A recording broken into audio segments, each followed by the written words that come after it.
సభలో అంతమంది ఉంటే ఒక్కడు శివుని ఇల్లాలు అమ్మవారు వచ్చిందని అన్నవాడు లేడు. ఆవిడ లోపలికి వెళ్ళలేదు. తిన్నగా యజ్ఞశాల దగ్గరికి వెళ్ళి దక్ష ప్రజాపతి దగ్గర నిల్చుంది. ప్రశ్న చేసి, ఏమయ్యా, ఏమిటి శివుడు శ్మశానవాసి అంటున్నావు, నీ ఇష్టం వచ్చినట్టు మాట్లాడుతున్నావు, నిరీశ్వర యాగం చేస్తున్నావు. తండ్రి, నిన్ను ప్రశ్న వేస్తున్నాను. లోకంలో పైకి అమంగళంగా కనపడతాడు, ఏదో కపాలమాల వేసుకుంటాడు, కానీ నిజంగా లోకంలో ఏదైనా అమంగళమైంది కనపడింది అనుకోండి, శివ శివ అంటాడు. ఆయన పైకి అమంగళంగా కనపడతాడు, కానీ ఆయనంత మంగళప్రదుడు లోకమునందు లేడు. నీకు తెలియదా ఈ విషయం? ఆయన చేతకాక పట్టుకున్నాడా?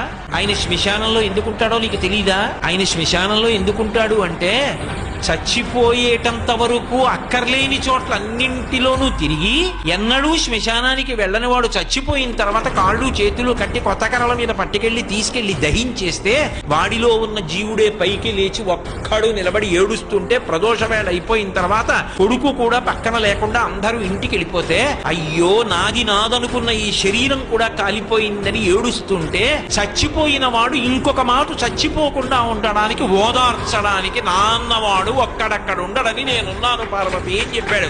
అంతటి ఉదారుడు నీకు తెలియదా? ప్రజాపతివి, నీ తండ్రి బ్రహ్మగారు కోరితే కదా అక్కడ ఉంటున్నాడు. నీకు చేతకాక కైలాసం ఉన్నవాడు అక్కడ ఉంటున్నది. నీ ఇష్టం వచ్చినట్లు మాట్లాడుతున్నావుట శంకరుడి గురించి. నిన్ను కన్న తండ్రి చతుర్ముఖ బ్రహ్మగారంతటి వాడు ఆ మహాత్ముని యొక్క పాదములకు అంటుకున్నటువంటి ధూళి తీసి 4 శిరస్సుల మీద 4 కిరీటముల మీద చల్లుకుంటున్నాడే. మరి నిన్ను కన్న తండ్రికే అంత గౌరవం ఉంటే నువ్వెలా శంకరుడి గురించి తక్కువ చేసి మాట్లాడుతున్నావు? ఈశ్వరయాగం ఎందుకు చేస్తున్నావు? శివుడికి హవిస్సు లేకుండా యజ్ఞం చెయ్యవలసిన అవసరం ఎందుకు కలిగింది అని ఆమె అడిగితే ఇలా తల తిప్పలేదు.